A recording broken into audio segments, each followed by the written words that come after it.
Good morning again, 7th graders. It's Mr. Martinez. Today we are going to continue with our minions. So up to this point, you have decided on the traits for your parents. So you can see that I have Nancy and Ken here, okay? And I have filled out their parent plan. You have this done as well. That was the first thing we did last Monday, May 4th.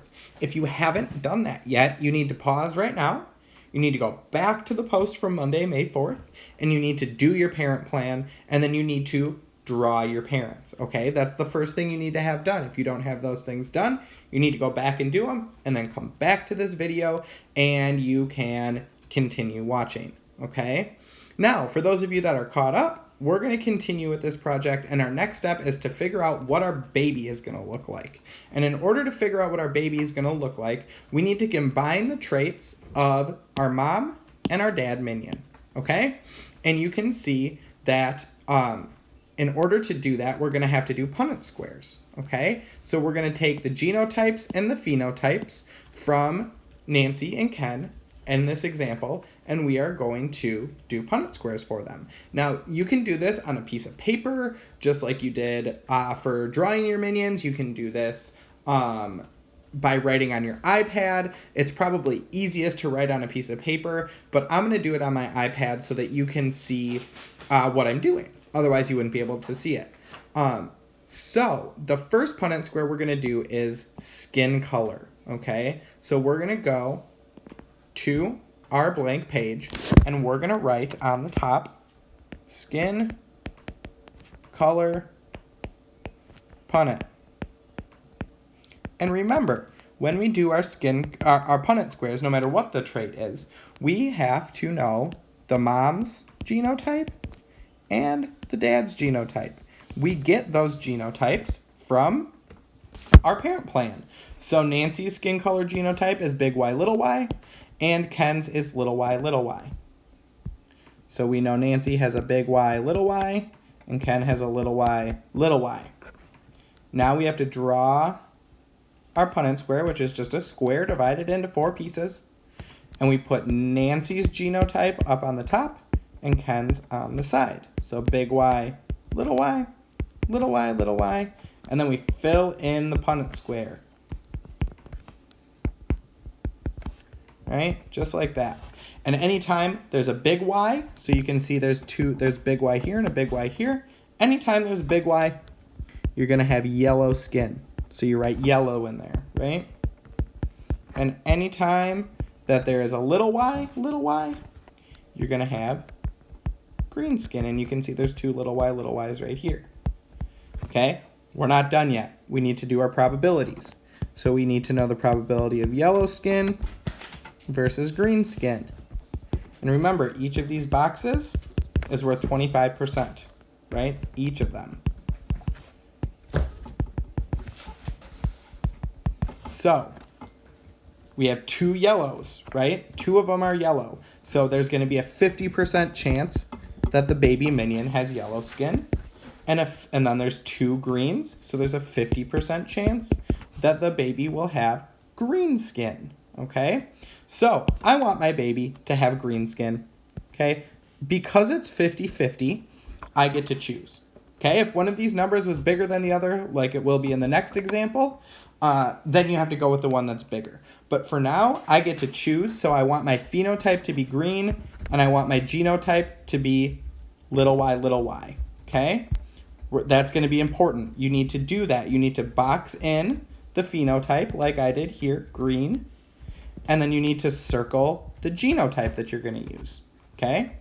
The next one, I'm going to skip down, and I'm going to go from doing skin color here to doing glasses. And again, you're going to do a Punnett square for every single trait.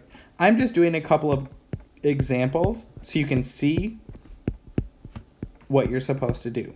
So we have glasses Punnett, okay? Again, we need Nancy and Ken's genotypes. Again, we get that from our parent plan.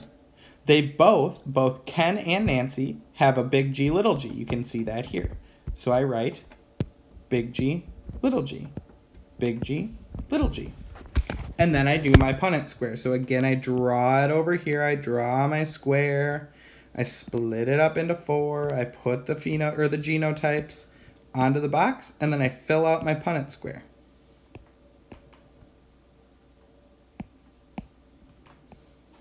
Right?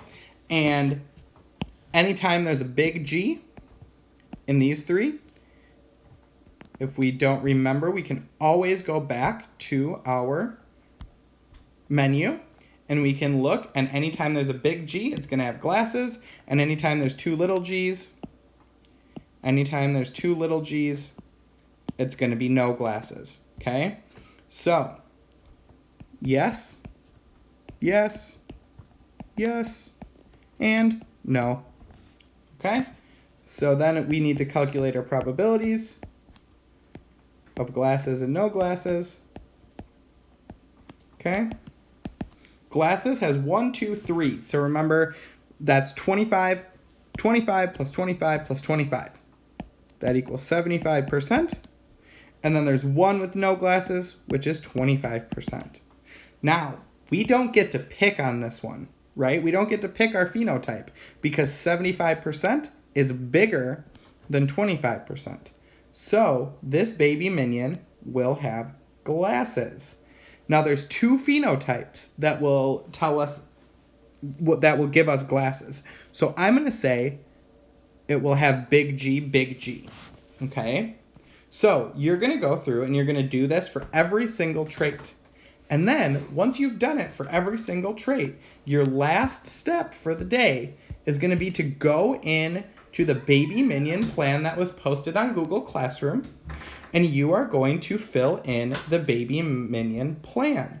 So you can see you have to fill in the genotype and phenotype for the skin color, for the glasses, for the number of eyes, okay? So if I go back here, I have circled that the genotype is little y, and the phenotype is green for skin color. So little g, green. I write that in there, just like I did with the parents, but I'm using my Punnett squares this time. The other one that I did as an example was glasses. So if I look at my Punnett squares, the phenotype is going to be glasses, and the genotype is going to be big G, big G. Big G, big G, glasses. Again, you are going to do this for every single one of the traits, okay? You have to do it for every single one of the traits. And then, eventually, we'll draw our baby. But for now, your job is to do your Punnett squares. Once you've done your Punnett squares, you go back and you fill in your baby plan. And then once you've done that, you need to go into Google Classroom. You need to click on your assignment. You need to attach this stuff. And then you need to click Mark as Done, Turn In, Submit, whatever word it says right there for you, just like that video that Mrs. Fenton let us look at the other day, okay? Otherwise, we're not going to know to go in and grade it. If you have questions, send an email, post on Google Classroom. We will help you, okay? That's what we're here for. So this is your job for today. Again, reach out if you have questions. Talk to you later.